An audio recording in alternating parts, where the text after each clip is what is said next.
So the first analogy, it has to do with the question of who am I, right? And that's for me one of the core questions. And the analogy is, so imagine there is a projector in a room, right? There's a room, there's a projector, and basically there is a film being projected onto the wall, and everything. And so what we usually identify with in everyday life is the objects, the feelings, the words of that movie, right? That's being projected onto the wall. And so, you know, we get lost or identified as whatever you want to call it, in this everyday emotions, in drama, in he said this, she said this, you know, oh, this was an attack on me, or, you know, how do I interpret this? Like, okay, oh, but this is super, I'm super happy because this is happening, I'm very sad this is happening. So all the, you know, objects that are happening there, right? And all the actors, the characters, and the story. So that's what we're usually fully identified with. And so in this analogy, so basically this analogy would say, okay, what we are is not the actors, not the sound, not the story, not that whole drama that's going on, but we are the white light that projects, that enables the objects to come into the projected wall, right? So we are not any of these actors in the film, but we are the white light that projects that. Another analogy that some other people also give is, you could also have the same analogy and say, okay, there's a screen, and let's say like a TV kind of screen, and what you are is the screen, you know, and the screen doesn't change based on what movie is being played in the screen, right? Whether you watch a super happy story or a horror movie or whatever else it is, it always remains untouched, you know, of what. And you know, in this analogy, it means what we are is untouched. It's basically giving the space to whatever wants or needs to happen.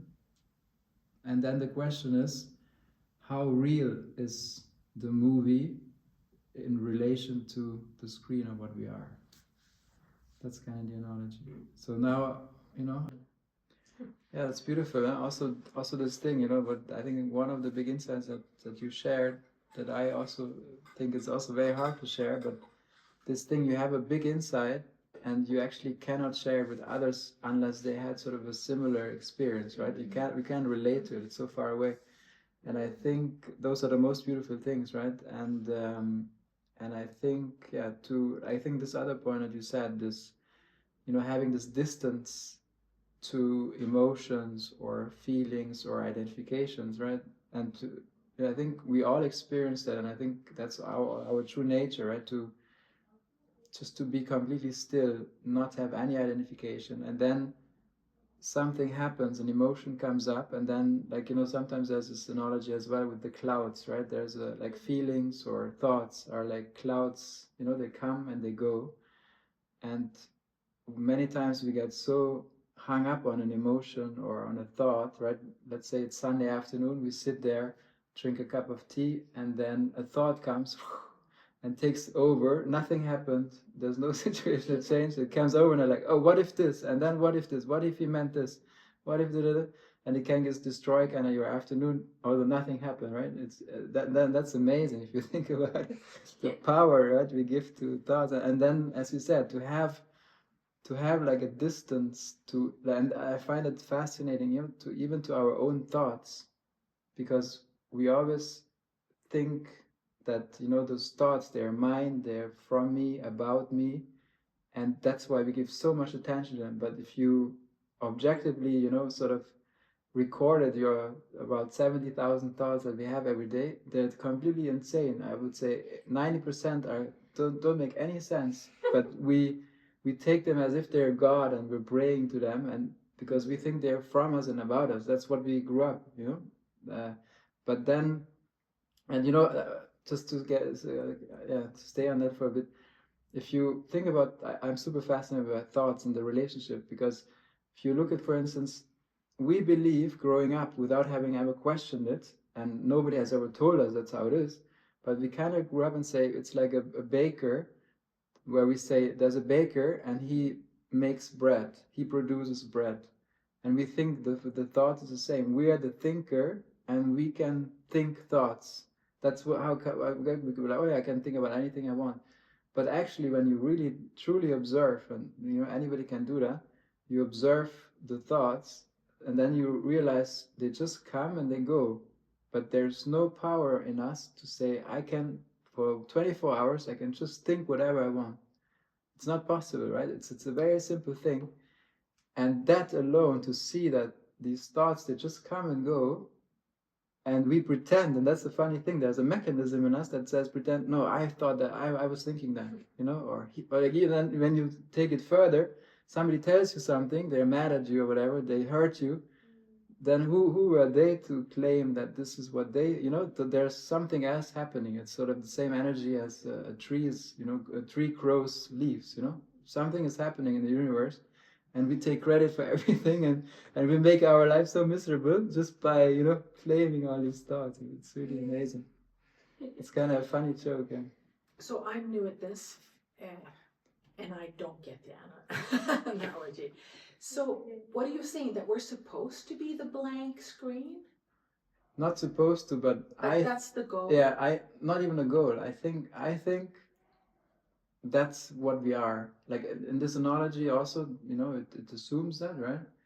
But I don't want to tell you that's how it is, No, and you start but that believing is what the analogy says. Exactly. That not that we want to be like this. Why? What do you achieve if you are what is attractive about being a blank screen?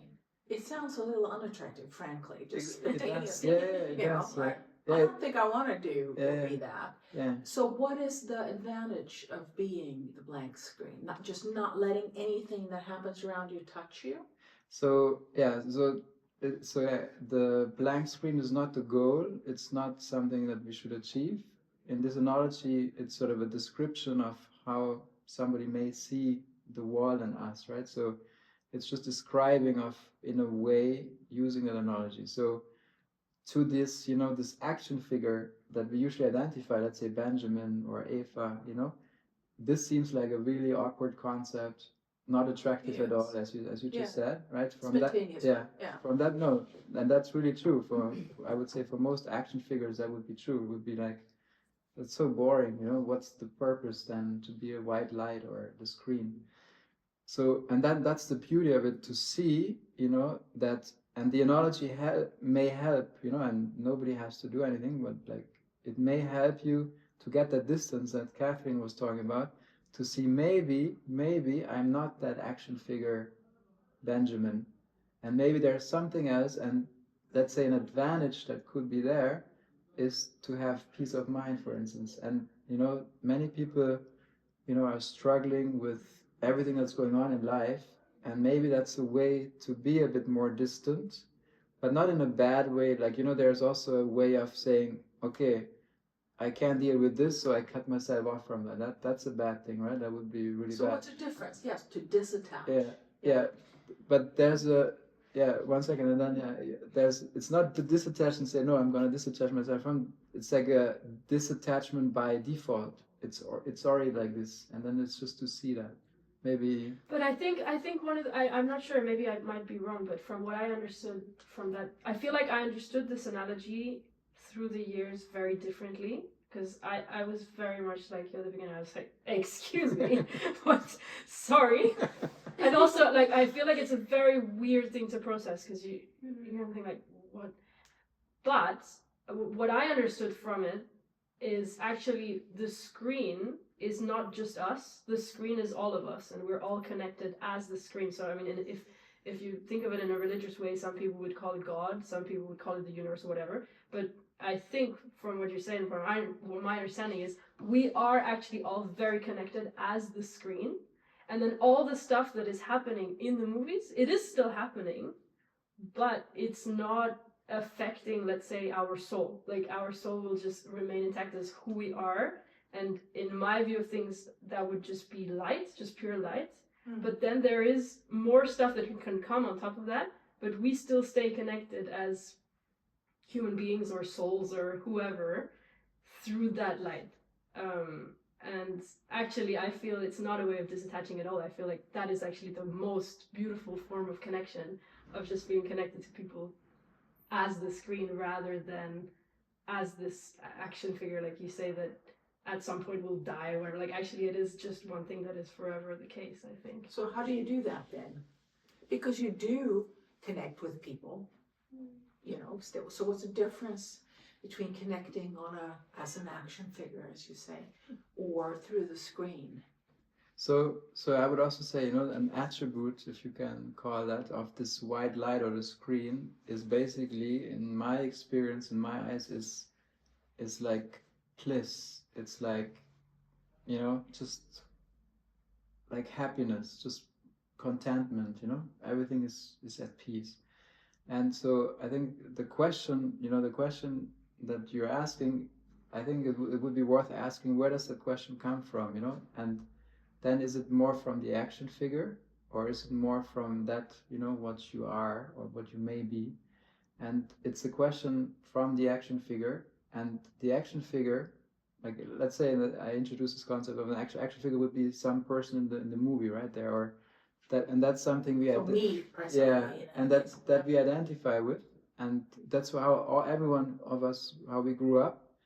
And I, for me, have realized, at some point, just being fully identified as this action figure, it's just extremely tiring. You're always looking for a purpose. There's a lot of suffering. I think suffering is part of this. Sometimes more, sometimes less. But for me, I had always this urge of finding complete freedom, of finding radical peace of mind. And I could never find it there, because it was always like, okay, I have this goal. Once I achieve this goal, everything will be great. I achieved this goal, still it was the same. Then I jumped into something else. I don't know. Okay, then once you finish school, everything will be great, right? Because then you can do whatever you want. Then I finished school, then something else came, and then and at some point I was like, I can't find complete happiness in this race, in the kind of a rat race, right? So then I was like, okay, what else is there?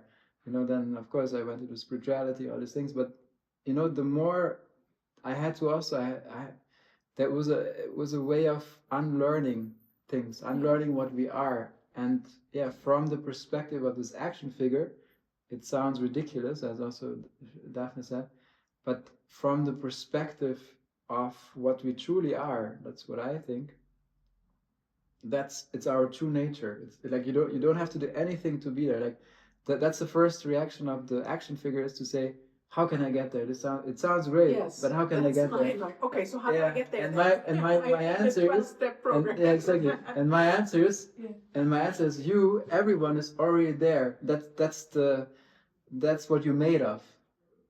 But we're so cut off, or so identified, so strongly identified with that action figure, that we think we are that, and we have to reach that, and it will never be possible. There's this amazing experiment, I don't know if you know it, from psychology in the US, I think. I have the video somewhere. But basically what they do is, you have this kind of fake arm.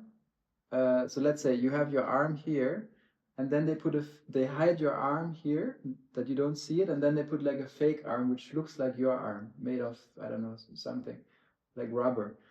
So then you have your thing, and then somebody comes with the hammer, and then they hit, I don't know, they sort of, every time they touch this arm, they touch your hand as well, right? So at some point, so it happens like 5 times, right? So whenever they sort of, you see how they stroke your hand, and then they do the same thing here, right? So it feels like as if it's yours. They do that for 5 or 10 times, and at some point the guy comes with a hammer, and they pull their hand, although they hit the other one, So that's how this identification. And so even when you watch a movie, we start crying, although we have nothing to do, but we can so easily identify with things that we think it's that, and that's why it feels as if like I need to achieve this, but we are already it, I think I have one thing to say.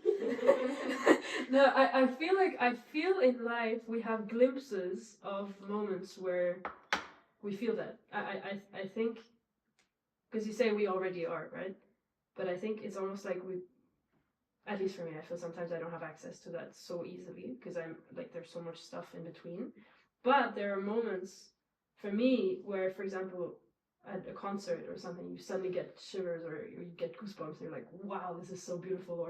Or moments where you connect with someone very deeply and you're just, wow. And I think that's kind of, at least for me, that's how it feels like. And that can be very wow, or it can be very simple. Like sometimes just wake up in the morning and you think, wow, okay, I'm just in my bed and I feel good. Like, just so simple. And I think actually, I might be wrong, that might be a different thing. But for me, this is the closest that I've felt to just this constant thing of, actually, it doesn't depend on the outside. It's just me right now, because you can be surrounded by people that are unwell and still feel this just feeling of, okay, I'm alive, and I'm curious to know actually if that's what you mean. Maybe that's not what you mean at all, but what do you mean, that to describe the white light of what we are? Yeah, a little bit like this thing of the connection, at least, of something else than the action figures. Just feeling perfectly content for no Content. apparent reason. Exactly. Just Exactly. being, Yeah. Contentment. Yeah. Because I think there are little moments. It's like, I don't know if you've ever seen that when the sun comes through the clouds, like these little moments where like, It's oh, beautiful. yeah, and it's just, and it's almost like, oh wow, okay, and it's almost like you remember, oh, this is what life is about actually. and for me, I think to put words on it almost helps me to have more of those moments, because you think, that's what it's actually about. And it doesn't change it, it's always been the case, but to have words just makes it more palpable. Yeah, it's that's a funny thing, and it's so like we're basically swimming in it every single moment of that. Let's, like, some may call it God, some may call it the supreme light, some may call it bliss. I don't know, in Buddhism you call it nirvana, or like these kind of names, labels that we give to that.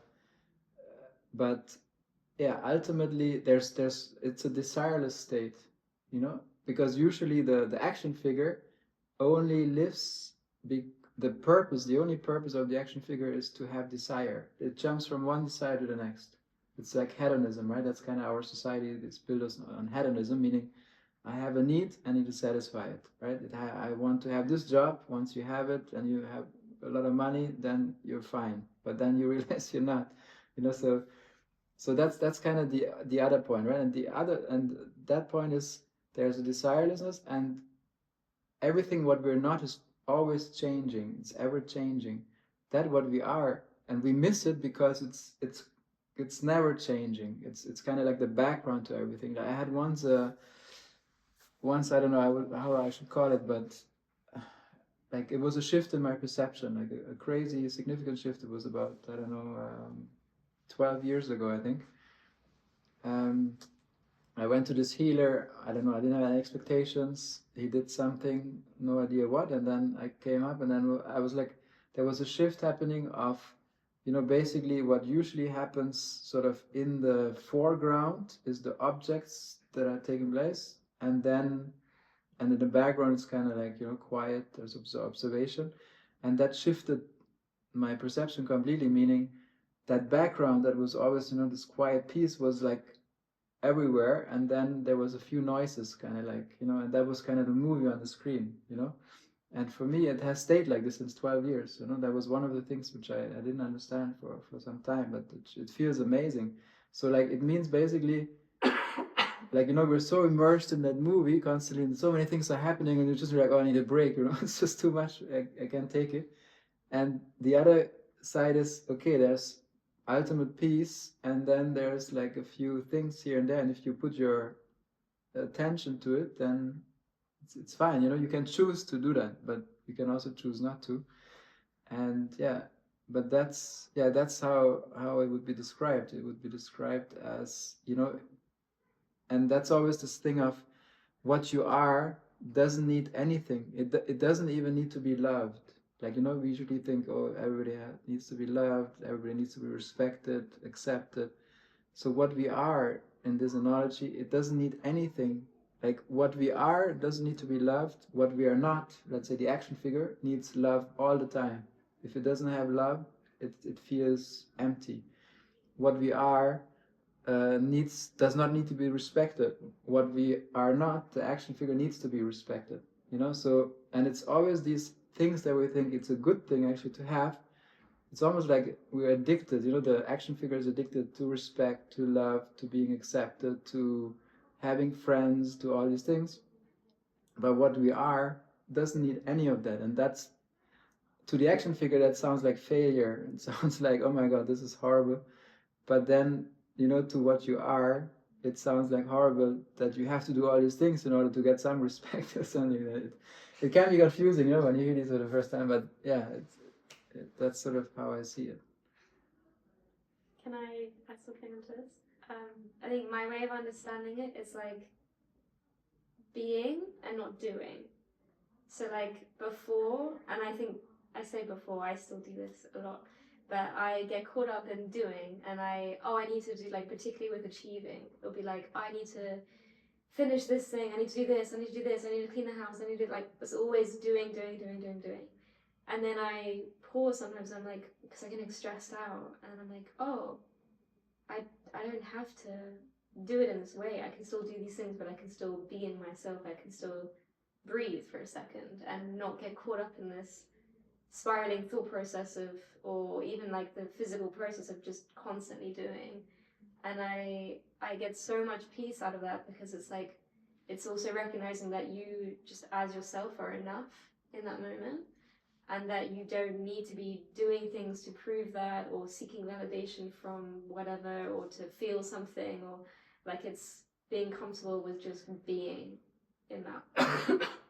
Exactly. Yeah, exactly. And when you look at the analogy, and I think that's where it gets really interesting, is like doership. Doership is a very interesting concept, because when you see that, like this action movie, right? When you come back to the analogy, there's a movie being played constantly. There's constantly things are being done by whatever, and this is happening in any case. So even if you say today, I'm not going to do anything, you will be doing a lot of stuff, right? At least you get up, you eat, you go to the bathroom, you may call a friend. I don't know. It's not possible not to do anything, right? I was going to say, if you don't Yeah. do anything, how do you spend your day? Yeah, exactly. It sounds very boring. Exactly. And what I think, like, it's my thing, is, let's say this concept, I think there's a good thing to it, but then maybe it can also be misleading. Like, let's say in Buddhism, for instance, or something, right? It could be like, you can take that concept and be like, oh my God, I'm just gonna not do anything. I'm like, I'm gonna be excluded from the world. I'm gonna live in a cave, and I'm just gonna meditate all day, and that's it. For me, that's, I think that can be great for many people for a certain time, but there are so many people who do that their whole life, or they change their clothes and whatever. For me, it can also be a misleading of this whole nature of what we are, because that's exactly the point. If I identify myself with this movie action figure, and then I say, hey, you know what, I heard not doing anything is great, so I'm just going to sit there. But what they missed in that is, no, but the non-doership is your nature. You have never done anything, you will never be doing anything, but that action figure is doing something constantly. That's the nature. It has to constantly do something. That's it. And I love this concept, because this non-doership is exactly what you said. Catherine is doing the dishes, is doing, I don't know, cleaning the room, or is drinking a cup of coffee, but what you are is never doing anything. It's like always, like some people may call it, also like this kind of observer, like a witness. It's kind of a witness consciousness. It's witnessing all of that, but it's never doing it. That you can actually change that flow, that of things being done, things coming and going. If you really, like, there's also this thing where you can say, okay, I'm going to be fully present in the moment, like there's the presence of the moment, and then all there is what I can perceive right now, first-hand experience. There's this famous question of, when there's a tree falling and there's nobody around, no recording device, nothing, is it actually falling or not? It needs some other thing, like a witness to actually do that. So yeah, It's really interesting, this doership and non-doership. But like I completely what's the word, like resonate, I think, with the questions that you were asking. Like, what is the point if we're just not doing and we're just sitting around all day? And like, I completely agree with that, and I wouldn't. Yeah, like in this moment, I feel like I wouldn't enjoy an existence like that. Like, No, to just be it sitting. sounds awful, No, frankly. no. It does. Yeah. But like, I think what I mean about when I say this is like, it's about the identification with the story that you ascribe to a certain experience. So, for example, like I remember talking to you a lot about this. Is like, if I'm saying I'm really tired and I don't have the energy to be doing a lot of work or whatever, say it's like the weekend and I'm wanting a break and I'm tired and whatever.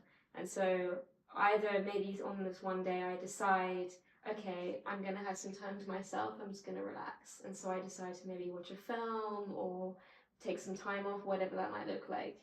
And if I had made that decision before that experience, I don't really experience much guilt. I don't feel bad for not doing a lot of work.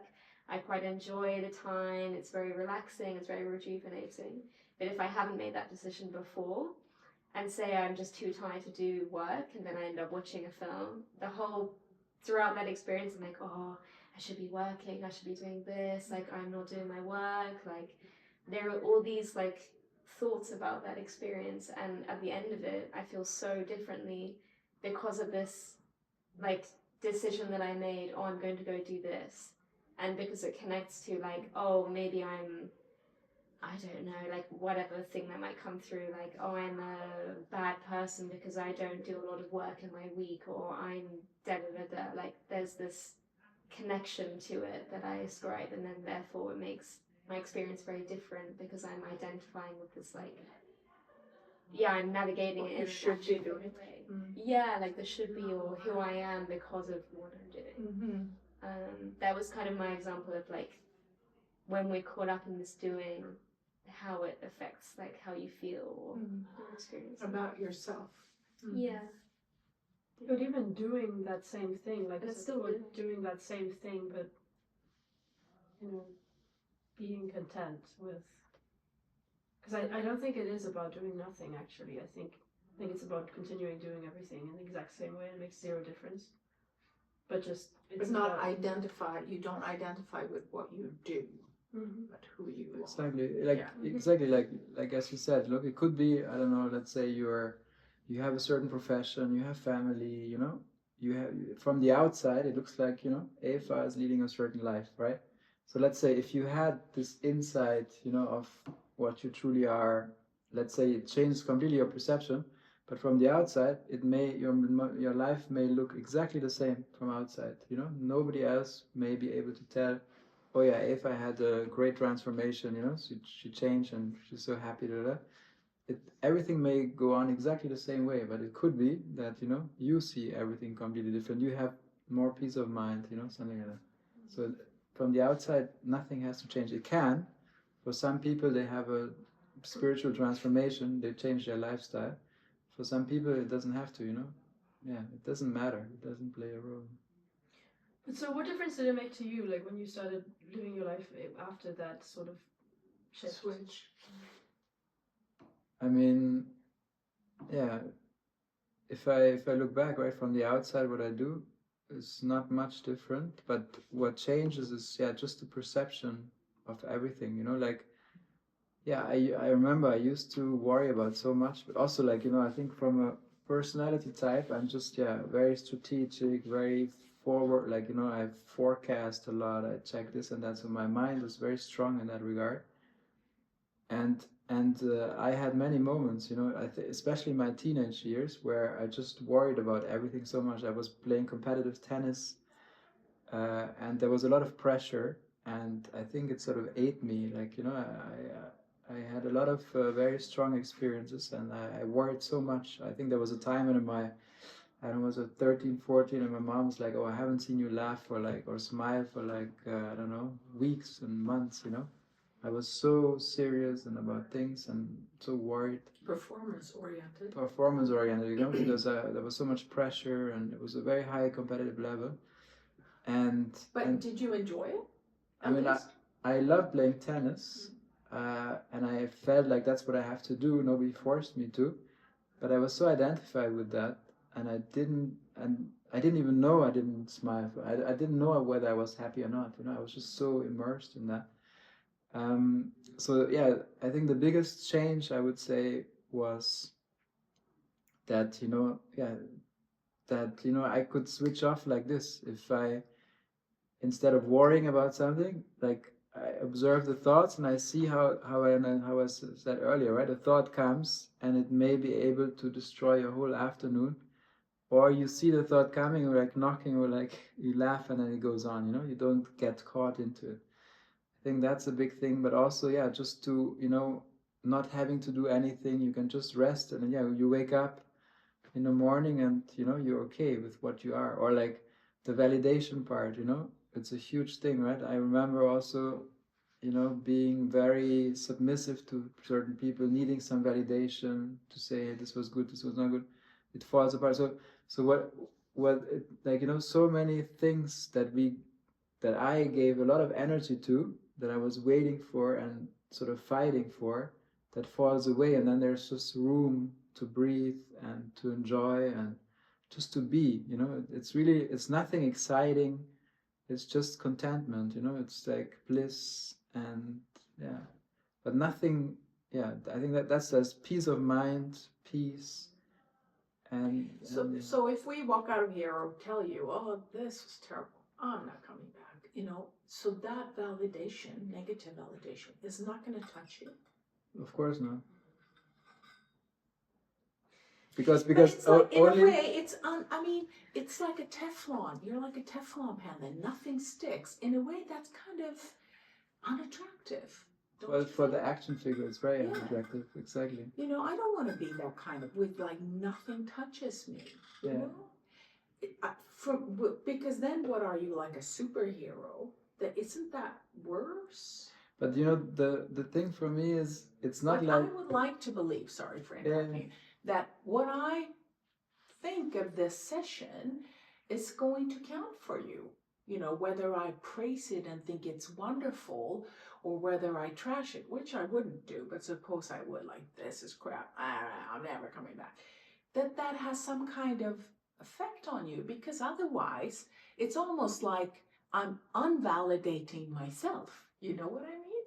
Like, then if I, do you understand? I understand any what sense? you mean. Otherwise, do I exist even? If nothing I say or do touches anyone around me. But I understand, and I fully agree with you as well. When I was introduced to these concepts, I had exactly the same questions, and now I see that this is, for me, that's the important question. Where does that come from? A question or a dynamic? Is it from the action figure, or is it from what you are? And if I came here and from the action figure and say, look, for me it's very important to have these meetings. If I have 40 people showing up, there's a good discussion, and 38 people will be very happy coming out, then I think it was a success. But for me, I don't know. For me, the only reason why I set up these meetings, for instance, is that because I don't you know. Enjoy them. I love it. I love it. If there, and then I always wrote it like, when I started them 12 years ago, I always wrote it in a very, quite an extreme way to sort of filter out certain people. I really wanted to. I didn't want to come here and be like, and pretending or trying to talk about something that people can resonate with. I wanted to do something that I resonate with 100%, and then see if anybody comes. And then I was so surprised that over time, so many people were resonating with this, but I didn't care, because I'm so happy sitting here now, talking about this. And if whoever wants to sit here, I have no control over what I'm saying. I have no control over that I'm doing this.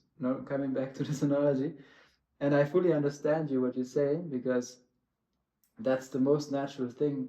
How we grow up, how we think, and how we do, and it's the least attractive thing for the action figure to be nothing. It's like it's actually afraid of being nothing. The action figure. But yeah. Yeah, it's But like, I like that. I like you doing it for you. That's nice. You know, I think, yeah, and there's a lot of power in that. exactly. You know, and most of the times when you do, that's when you're really in a flow. That's when things are just working your way because you are not dependent on feedback or being successful. You're just doing it because you love it. Yeah. And just one second, like, you know, for me also, like, you know, what I did when I played tennis, I grew up like this, and while I played tennis, I changed a lot in this mindset. And actually, I tried all these things, you know, because in tennis, the beautiful thing was, it's a performance-driven sport, right? So you can check how do you change your perception, how do you change your mind, and then what is the result? Do you play better or worse or the same? And I tried so many things, and it was so great because I got immediate feedback. I was like, okay, I'm gonna let go. I'm gonna just pretend I'm not even on the court, and then see how it goes. And then I learned with the time. I learned, okay, it's super important to be inside, to be at full peace of mind, because as soon as you get nervous, your whole body system will be different, and then you miss the ball. And then I learned, so inside it has to be super peaceful, and outside super agile. That's that mix, you know, and that's kind But of, that goes for everything, though. yeah. The moment you take the pressure off and just you get into the flow. But then, you know, when things are at stake, you know, when it's really important, then usually the most natural thing is to be nervous. But then how can you stay in those very tough situations? How can you stay calm? Let's say, how can you? that's exactly part of that, to see what you are, to see what you're not, to see what you can control, to see what you're not controlling, and so on. Yeah, we were having conversations about this as well because I'm a musician and I was. What do you play? I'm a composer, so. Oh, how wonderful. Yeah. So and I remember I was in that moment kind of putting out videos of what I was doing, and once I said to Ben, I was like, it's great, look, I got some comments and people seem to like it, and we had a really interesting conversation about it because he was saying, well, okay, it's great that people like it, super happy for you, but at the end of the day, like, if you connect super strongly with people like it and therefore what I'm doing is good, then whenever someone will say this is horrible, like you said before, like I hated this or whatever, then you will also connect very strongly to that, and then that will be a whole thing to deal with. And that'll destroy your creativity. Yeah, and that's what I realized actually by doing this and by putting so much attention on this, we make ourselves super fragile, because then we're super dependent on outside circumstances to feel content.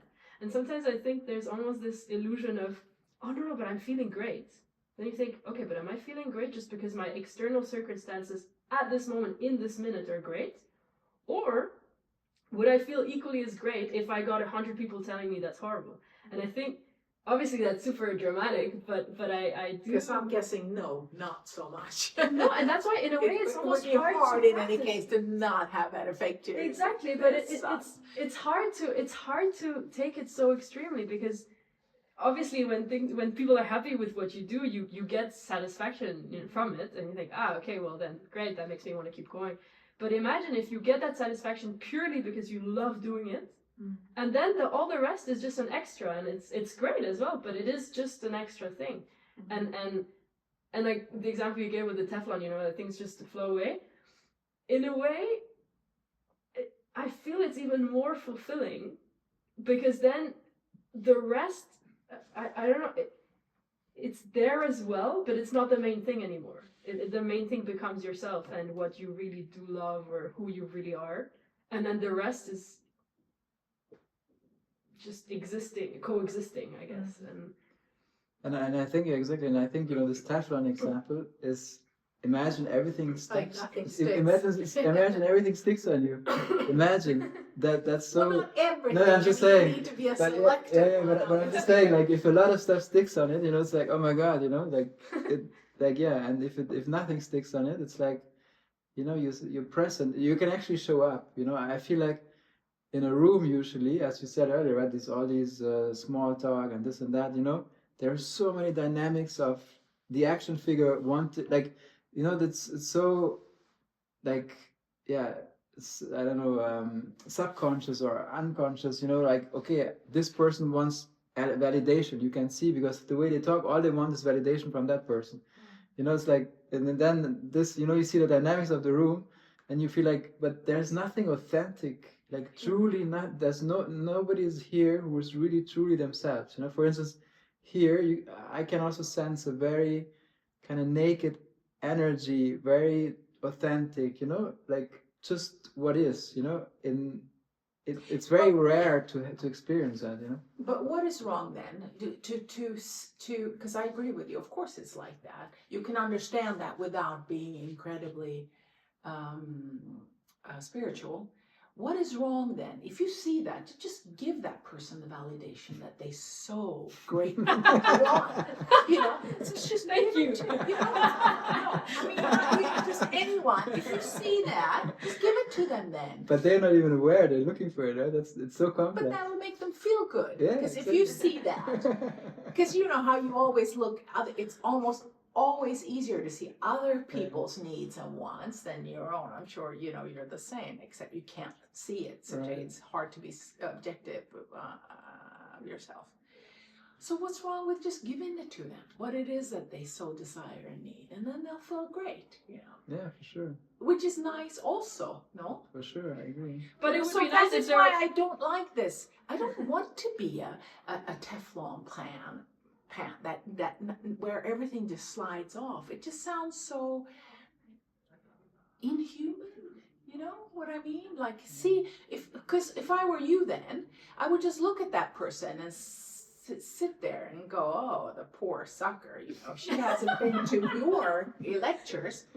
Why is that better than just give them what they need?" But it's not better. But I think you do. The thing is, you can give as well. Yeah. It's not about not giving. It's just about what place are you giving from? Are you giving from a place of, I need to give them validation so that in return they will love me and I will get my validation and therefore I will be, or it'll just be, oh, I'm having a great day. Oh, this person seems to need validation. Here, have some validation. Yeah. And no, but really, because otherwise it becomes like so much is at stake. You're like, okay, this person seems to need me. I need to be a good friend to them because I need good friends. So I will do this. And then in order to do that, and that's so tiring. Whereas if you just think, okay, I'm feeling great today. Actually, I have a bit of extra energy and I'm very happy to share it with that person.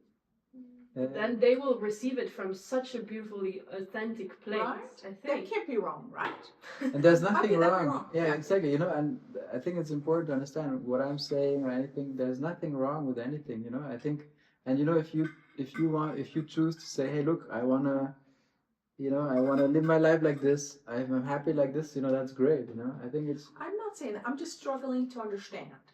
The sort of. Yeah. And it is very hard to To understand. wrap my head around it. Yeah, it's very, very hard, and because it sounds like very radical concepts that just doesn't make much sense, and it's really from this action figure point of view. I think it helps, to dive a bit into Buddhism, to Zen, to whatever, just to anything that questions sort of what we take for granted every day. It could be anything. And yeah, but it's a journey, and I think Benjamin's journey has been to say, hey, look, I think when I was 12 or 13, I wanted to understand me and the world. I asked the question. So, which is interesting. Sorry, I interrupt all the time. If it drives you crazy, just let me know. My excuse is that I'm actually genuinely interested in what people say, which is a little. So that is a very early age, no, to become aware of yourself and the struggles that you have in life. Wouldn't you say? Yes. Moch, you're not even a teenager For sure. yet, and so yeah. Yeah, I agree. But that's what I did. My journey was like then. Okay, I read this. I saw this book from my father, Sophie's World. Yeah, it's kind of like an introduction to philosophy. I saw it. I picked it up. I could read. Yeah.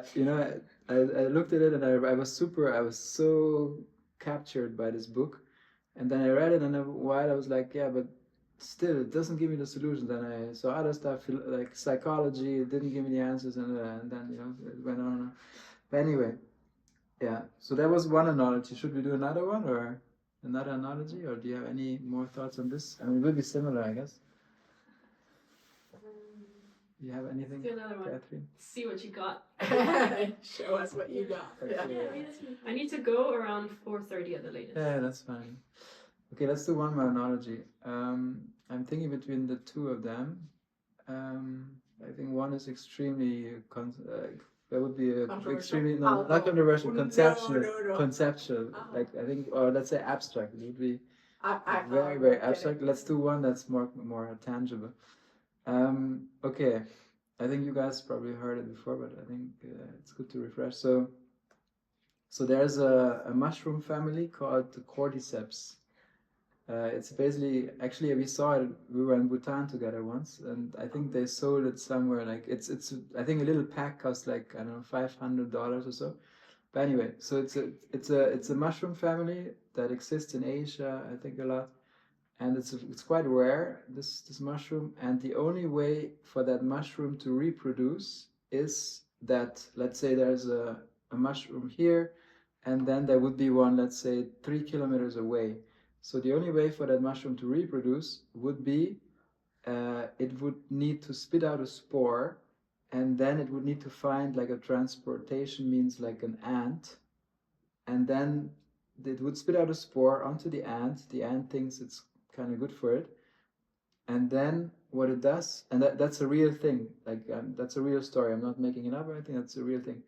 So that spore is spit out by the mushroom, the ant takes it on, and then the spore hacks into the, I don't know if ants, if they have brains, but let's say if it does have a brain, like it sort of captures or hijacks the ant's brain. It tells it where to go to the next mushroom family. It does that. Then once it reaches there, the other mushroom spits out another spore, and then out of the ant's brain, another mushroom grows. This is like The Last of Us, the TV series. Exactly, I was thinking of that. Anyway, That's exactly yeah, it's based on. So that's a true story out of in biology. Yeah. It's so good though. Yeah. Yeah, it's a true story in biology, right? So, and why I'm bringing up this analogy for me for the, let's say, thinking, how we think, the thought system, meaning, it's fascinating. So this spore goes into the brain of the ant, and it tells it to go to this other mushroom family. And why does the ant listen to that thought to go there? Like if you ask the ant, it would say, hey, if you ask the ant, hey, why are you going where you're going, to this other mushroom? It would say, oh, because I feel like I want to go there. It's my choice. But it's obviously, it has been hijacked, and it's not the choice of the ant, right? So, but it's going there. But if you asked it, it would be like, oh yeah, I want to go there. It's my free will. And so the analogy for me is our thinking is in a very similar way, meaning we think thoughts, we think they're about us and from me, and that's why I'm doing all the things I do. If somebody asks me, hey, how are you, what are you doing, we're like, oh yeah, I've been doing this and that, but the analogy is that these thoughts, they're basically coming and going. Yeah, they may change also in the environment. If you go to the beach, there's probably different thoughts, and there's something like a group mind. But I think there's this mechanism, same as in the ant. If somebody asks you something, or you say, what we do is those thoughts, they come and go, and we claim that we are the thinker of those thoughts, and that we pretend like that we are in control of all these things. So any thoughts or any questions or anything regarding that? What? This one, have you heard this one? Yeah, I remember seeing, when you were talking about it, I could see I've seen a video of it before. I don't know what it was from, whether it was some David Attenborough documentary or something, and I could see the things when they come out of the ant, because the ant dies at the end of it, and just the mushroom comes out. But that's what I was thinking. Yeah, so basically the point here, or let's say the discussion, is more about our thinking, right? The nature of thinking, our relationship with thoughts. And why does this matter at all? For me, it matters at all because when I'm like, it's so different. It's different night and day, or even more. Like when I say I am the thinker of my thoughts, and then I feel like I have to think about everything all the time and find solutions through thinking, versus when I see that thoughts come and go, I have no pressure to think. I don't have the impression that I can only solve things by thinking harder and thinking more, you know. So yeah, for me that has been a difference of night and day.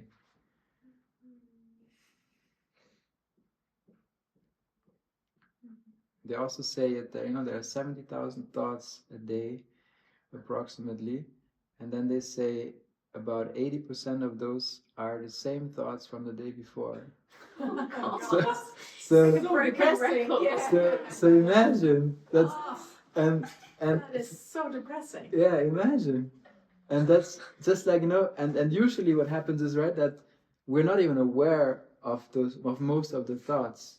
Just like, you know, when then sometimes it comes up or when we speak, but so imagine it, what we go through, and when we take that seriously, and like, and that sort of kind of dictates our days, our moods, you know.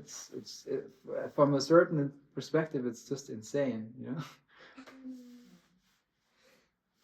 I feel like it's funny to hear about these things again, because we used to talk a lot with Ben, and these past years I've just been kind of in survival mode, and I let go of these concepts a lot, and I was very much in my action figure mode, like just Get shit done. and it's funny because it's hard, I feel, to be so radical about it, actually, because I feel like my brain now finally is starting to understand these concepts. That doesn't mean that I am living my life in that way at all, by the way. But like, I feel like I'm grasping it, and it's great. I'm like, wow, I love this. That's amazing. And I'm also asking the same question in my mind of, great, but how do I live my life that way now? How do I apply this to my everyday? Yeah. And I think for me, the way of applying is just to keep reminding myself, because there are certain things I really, really like about what you say, and especially like this thing of the thoughts, you know, or they're not our thoughts, actually, they're just there. We can choose to take them or not. And I think at some point, I think I even put, like, I think you told me this, to put little post-it notes of what resonated with me around the house, and just be like, hey, remember, your thoughts are not your thoughts, or just random things, you know?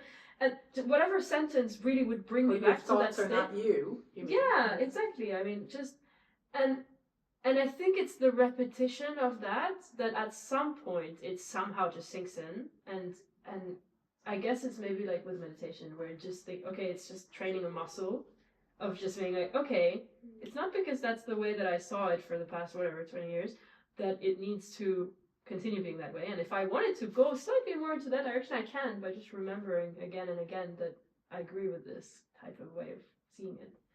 And I think over time it just slowly shifts, and have more and more moments where you get caught up and you say, wait a second, I'm getting caught up. Oh, okay, I don't need to get caught up. Oh, great.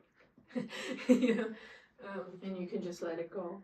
Yeah, but for me, I have this maybe at the moment, like once a week, where I'm like, oh, wait, that was a bit intense. Oh, wait, I don't need to attach to that so strongly. Actually, let me just let my mind do its thing, and I can just go back to just being content. But it's hard. I mean, it's not. Yeah. It takes so much practice, and yeah. It's hard to remember. Especially not getting upset with what other people say, because that has an immediate effect on you, you know, to not get all wound up because they're being assholes over there. And, you know, then so, yeah. And exactly, that's a very good point. And I think it all plays together, you know, everything that we spoke about today, it all has this effect, like what you just said, right? So, but that gets it, because then you get a direct effect, just like switching off. This has got nothing to do with me, you know. Exactly. It's all happening over there. I don't need to partake in Exactly, and that's the beauty, right? That because, I already do. Yeah, because usually everything sticks to us, especially if somebody directly tells you something that's not so nice. But that's exactly the point of all of that, is to be at peace no matter what craziness happens around us. Yeah. And there is so much, so many crazy things happening, and we can just, you know, I think what worried, like, was the suffering caused by thinking and by all these dynamics that we spoke about. I think it's huge, and actually, for most people, they are not even aware that it has that effect, because they have never seen the other side of how it could be. I think that's the biggest thing.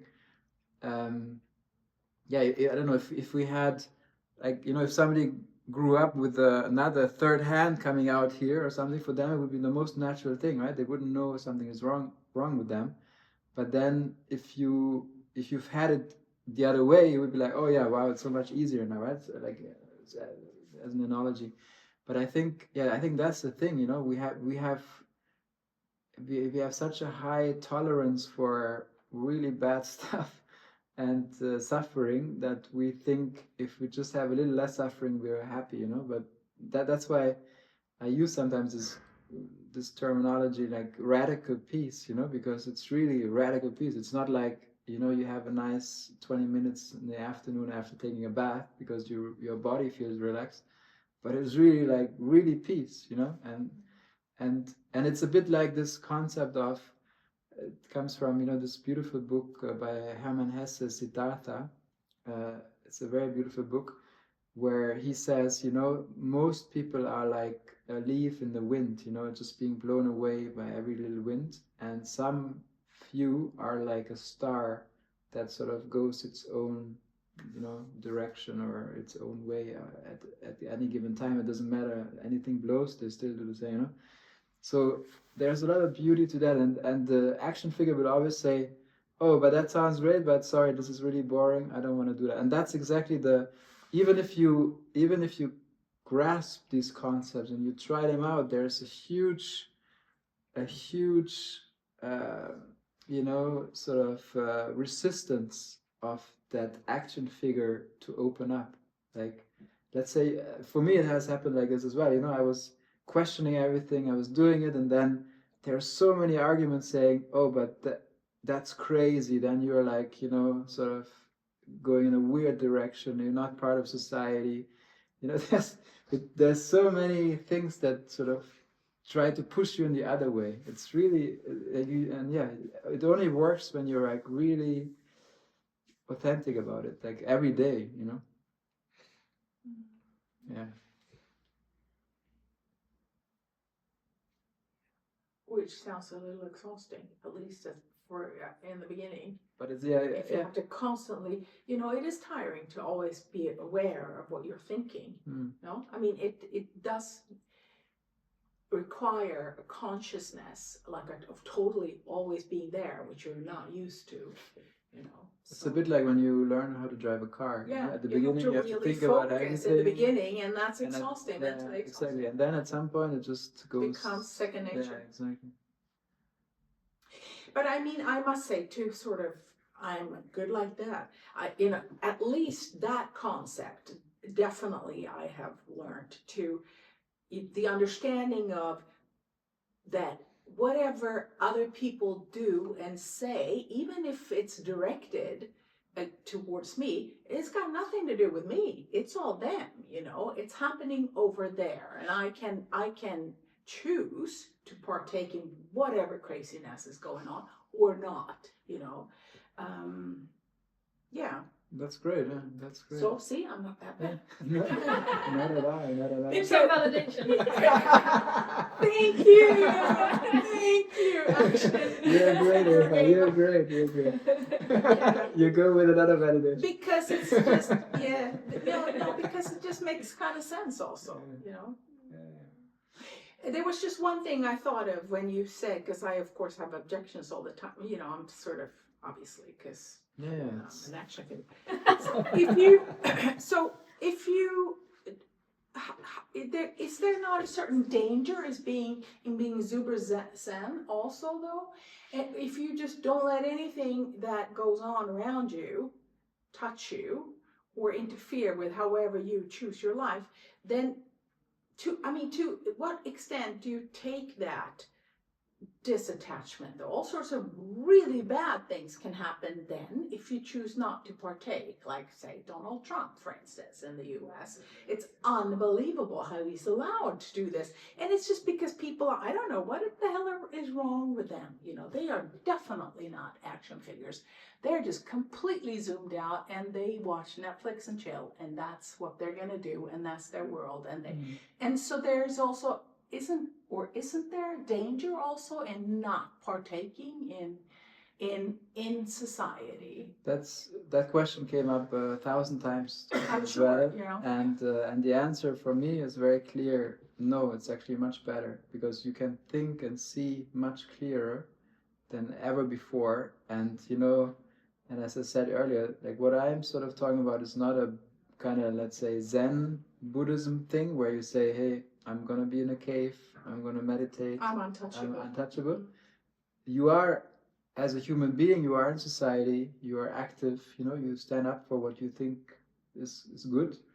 But at the same time, what you are is untouchable, but not as Benjamin, not as the action figure in society, but as what you are by nature.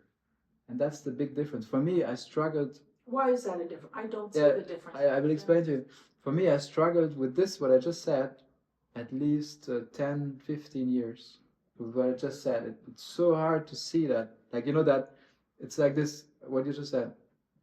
Like one perspective is the action figure is involved in everything.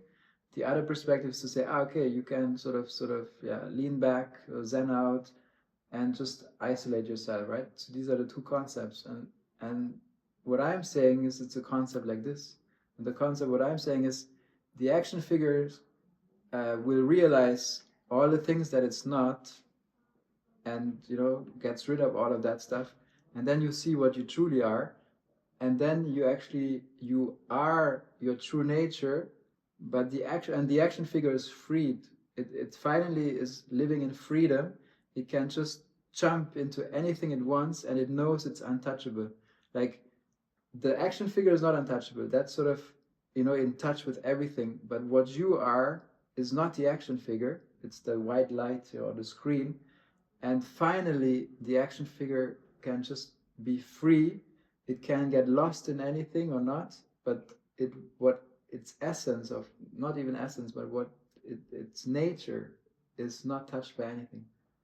That means, that's actually what I said earlier with the tennis. It means there's an inner peace and there's full activity, full action going on. So let's say, coming back to your example, let's say if there's a politician like Trump, then you would basically, if you disagree with him, you would actually have the courage to stand up and say, hey, look, guys, no, let's not do this, But since there are so many concepts going on, I think it's so easy to be manipulated in our society by so many things, right? Yeah. So, from my experience, it's not dangerous at all. But it seems like at the beginning, when we look at this concept, it seems like, oh my God, then if you're not doing anything, if you're like, then somebody comes and they just do whatever they want, and you're just standing back and observing and not doing anything, or like somebody attacks Yes, you. exactly. Yeah, somebody I thought about it so many times. Somebody attacks you and you don't, but it's actually the opposite. You become much more choiceful. You would, when you see it has no effect, you would just not do anything, and when you see there is an effect, you would proactively do something. And if you need Effect on who? if it doesn't, like, let's say somebody comes on the street and they call you something like that is not nice, and then if you just see them go by, you wouldn't do anything because it doesn't affect you. And it's their problem. But let's say somebody comes and they break a window open or something, you would just go, you would take care of the situation, may call the police or may capture that person, like, but what we're afraid of is to say, oh, nothing is happening, somebody's breaking in a window, it's not really happening, Oh no, now you totally lost me. Yeah. I was with you there until the window thing. Yeah. Like, I have one thing to add actually with this that came to me was I can't remember the name of it, but there's like a contemporary Buddhist movement where they, to some extent, criticize this kind of idea of like being the Buddhist that is sat in a cave and is just kind of removed, like there's a hermit that is removed from society. And I can't remember the name of it, but there's a movement in which people are wanting to connect more to the world around and recognize, for example, environmental challenges or political things, or coming from a place of compassion and being able to use these concepts in a way that like is also beneficial for others and is a very compassionate act. And it's coming from the same place, and I'm still trying to understand like how it operates. I don't know a lot about it, but I found it really interesting because it's like you're able to still be in this way of being and not letting things kind of impact you to the same extent, but you're also holding a place for the suffering, but not making it about yourself. Mm-hmm. And I thought that was really powerful, Yeah. because like that felt like you're doing something meaningful, but you're not getting completely caught up in it. Yeah. Yeah, and the fact of not becoming affected by things means you can be objectively a lot more helpful, actually. Because imagine someone This breaks is the true. window. Yeah.